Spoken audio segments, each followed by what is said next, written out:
had my second CT angiogram, and I had one before attempting a Mount Whitney hike with a group, an excursion group, about 2 years ago. It showed that I had a little bit of narrowing. Well, that's the CT scanner. So, CT scan is used to determine what kind of narrowing there is after getting contrast. It's IV contrast, usually iodine. And last time I was here, there was some narrowing, and I made some changes. We tolerated the high altitude hike that year, but I want to see if the changes have resulted in anything improved. It might be a little bit too short, but as long as it's not getting worse, I think that's the most important thing. So this is an image that Carlos had created, 3D, shows the different arteries of the heart, and CT also gives that. So this is the beautiful thing, is cardiologists will evaluate the measurements and determine if the narrowing or if the width of each of these arteries is the same as last time, or if it became more narrow. That's how they find stenosis. These are the other images that come with the CT scan, but that's the beautiful genius of the CT angiogram. So let me tell you about what that CT angiogram shows. I have two CT angiograms, one from 2023, one from 2025. I got the first one when I was ascending or training for the Mount Whitney hike. 14,000 feet is not where you want to figure out if you have heart disease or not, but I had it because my training involved a little bit of chest pain. I wanted to clear my heart. Unfortunately, 2023, my CT angiogram that I did with Chicago Cardiology showed some stenosis, some narrowing of the arteries. And it can be argued that some 61-year-olds will have narrowing regardless, but unfortunately, that's risk.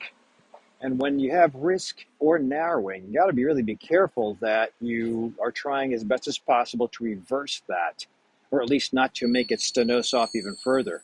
So first thing I did was to start aspirin. Second thing I did was to get a second opinion from a cardiologist. Dr. Doshi is my cardiologist. He runs Chicago Cardiology, and we both are on the same track of trying to decrease the chances for the narrowing to get worse. I do believe you can reverse narrowing. The data that Dean Ornish showed with his study back in, I think it was 1990s, his small subset of patients that were bound to get a bypass, and I think it was about 25. So it was a small case report, but the ones that went on to adapt a plant-based low-fat diet actually reversed the narrowing. Dean Ornish recruited them, and the majority, they had a few dropouts, the majority did well on the plant-based low-fat diet.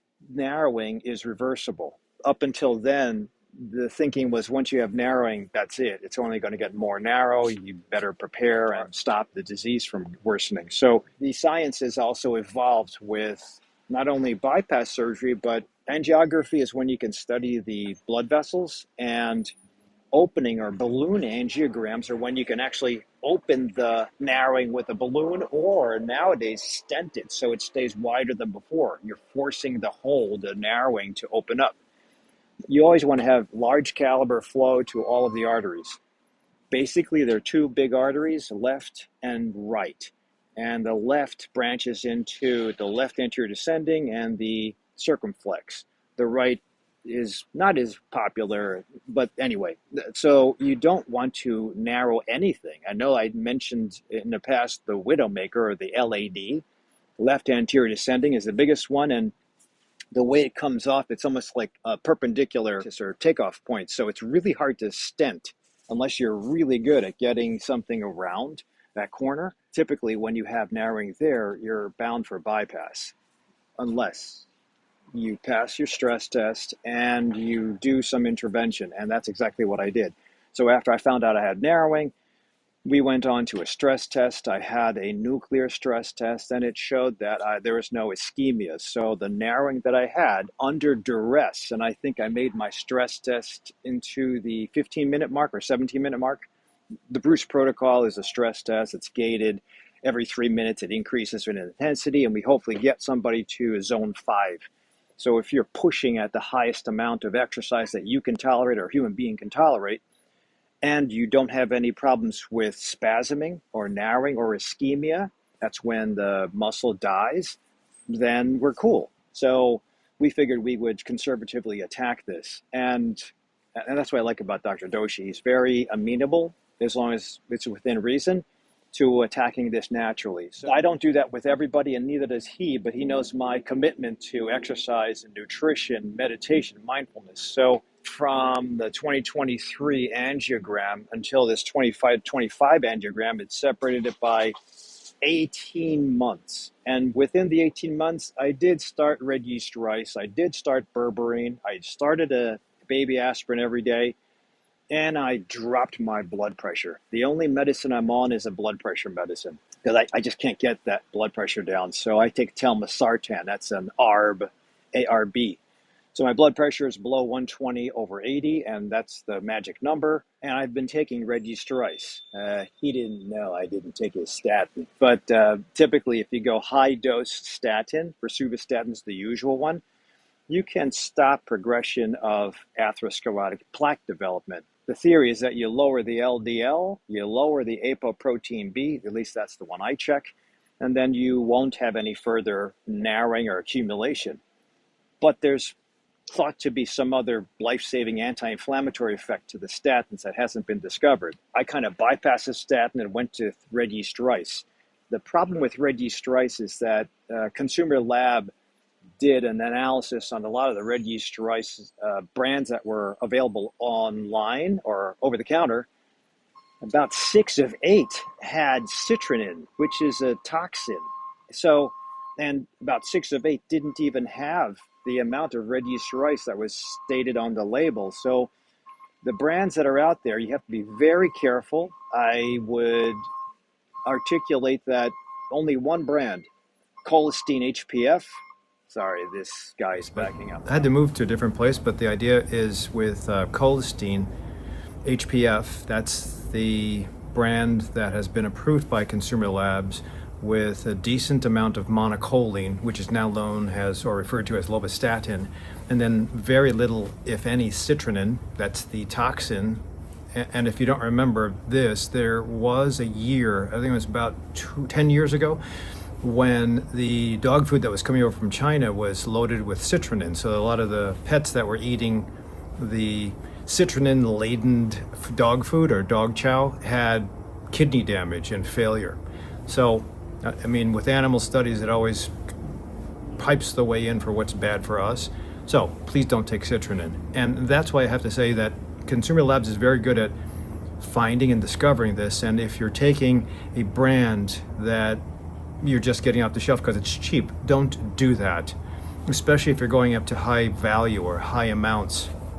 So I will divulge to you that the biotics research that I trust and take, and I've been following them for a while. I am also a distributor, so just have to release that to you.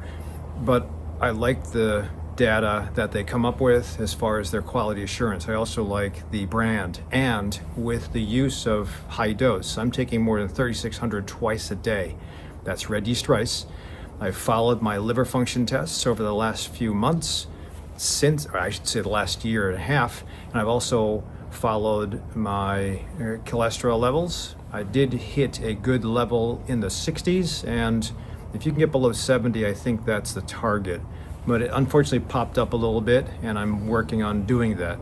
And there's some variables that I threw in that might have caused it to deviate from good. If you want to lower your risk factor and possibly reverse stenosis that's occurring or prevent stenosis that's occurring, don't wait for your symptoms. I have a lot of people that say, well, I'm feeling fine. Well, again, 50% of the people that have or discover they have a heart problem, 50% of those people are usually dead with the first symptom. About 300,000 people will have a sudden cardiac event. That means 175,000 will end up as death. That's the first symptom. So you have to be careful. The symptoms of heart ischemia, heart failure, heart attack are sometimes very unnoticeable. There can be the typical thing called Levine's sign, where you see somebody just grabbing their chest, but that doesn't happen all the time, especially with women, especially with smokers, especially with diabetics. So if you're a diabetic, you might not even feel anything. It might be indigestion. I don't mean to worry anybody. However, That's why it's important to get your risk factor stratification with your annual physicals. I have a couple people who smoke. They don't go to the doctor's office. I see one or two every couple months, and I ask them, what medicines are you taking, before I give them medicines for colds, coughs, ankle sprains, back pain. And just a few will say, I'm not taking anything. And I'll be wondering, okay, it's either this person is very healthy, which is not usually the case. Marathoners sometimes, but I still say there's an imbalance with marathoners and distance runners that also has to be fixed. Maybe another video. But typically, big belly, balding hair, hoarse voice, coughing is always the case. And I know what's coming, but I'll have to ask them, when was the last time you had an annual physical? And usually I don't see a physical, or I get my blood test through my insurance company, and that's my annual physical. Or I use the immediate care center as my annual physical, and I have a video for that. But you really have to get into a doctor who will listen, look at your risk factors as far as family history, look at your lifestyle. If it's sedentary, that's a no-no. If you smoke, that's a no-no. And then look at your numbers. And as far as numbers, LDL, following your LDL is entry level. I think that's fair. If you only do that and don't do apoprotein B or LDL particle count or LP little a, I think you're shortcutting the discovery of finding who is at high risk. If you just wait till the LDL gets to a certain level and you deploy statins for everybody at high dose, that's fair. You will take care of many different heart diseases that are coming, and hopefully avert from a heart attack. But you also lose a couple people, and I like to personalize my medicine, my practice, and I will get, it's called a cardio IQ, and I think I have a video on that somewhere. I think it's more appropriate. They also, in FYI, in Europe, they just say everybody's LDL should be low, so they kind of treat heart attack the same way as they do cancer. Do not smoke, stay away from carcinogens, and Europe is really good with that. And as far as cancer, but in the case of heart attack and heart disease and prevention, they say everybody's LDL should be low. So we're a little different here. We have high risk. We also, even though we don't smoke here compared to Europe, we have higher heart attack rates. So there's something that we're not doing here that they are doing over there. I think it's walking lifestyle, cooking from scratch, whole food, mostly plant-based diet, and camaraderie and family. But that's the blue zones, if you don't know about that. And it's just everybody's trajectory is a little different.